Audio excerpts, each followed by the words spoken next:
Good morning सबाइके। आज के होच्छे मंगलबार। कतदिन पर रोद उठलो, 2 থেকে 3 दिन टाना बृष्टिर पर आज के एकटु सूर्येर मुख देखलाम। और आज के होच्छे विश्वकर्मा पुजो, ताई बोन एकटा घुड़ी किनेछे। सकाल 11टार दिके आबार एदिके आमार एकटा पार्सेल एसेछे। बाइरे थेके कोनो जिनिस आनले आगे गुपलुके दिये भालो करे देखिये निते होबे। ओ स्कैन करबे, तारपरे जिनिसटा आमरा खुलते पारबो। समस्त जिनिसई ओ ताई करे।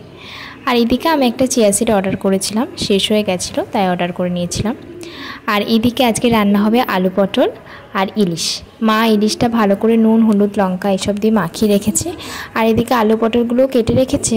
তা আমি আলু পটলটা করে নিই, মা ইলিশটা করবে। ফার্স্টে আলু আর পটলগুলোকে ভালো করে লাল লাল করে ভেজে নিয়ে তারপর মশলাগুলোকে কষাতে দিয়ে দিয়েছিলাম। আর এদিকে ইলিশের জন্য একটু টমেটো লঙ্কা আদা পেস্ট করে নিয়েছিলাম, আর ওদিকে পেঁয়াজটা একটু ঘষে নিয়েছিলাম। এই যে আলু পটলও হয়ে গেছে, আর মা পরে এসে ইলিশটাও রান্না করে নিয়েছে। দুপুরবেলায় ভালো করে খাওয়া দাওয়া করে নিয়ে আজকে সন্ধ্যাবেলার দিকে আমি আর বোন বেরিয়ে গেছিলাম। একটু বাজারের দিকে গেছিলাম, কিছু কেনাকাটার ছিল। আর আসার পথে একটু খেয়েছিলাম মোমো, আর বাড়িতে নিয়ে এসেছিলাম ভুট্টা। মোমোর সসটা খুব ঝাল ছিল, তাই আমার চোখ থেকে জল বেরিয়ে গেছে। আর রাত্রেবেলায় আজকে বসেছিলাম একটা গল্পের বই পড়তে। গল্পটার নাম প্রথম প্রতিশ্রুতি। খুব সুন্দর, চকলেট খেতে খেতে গল্পটা পড়ছিলাম।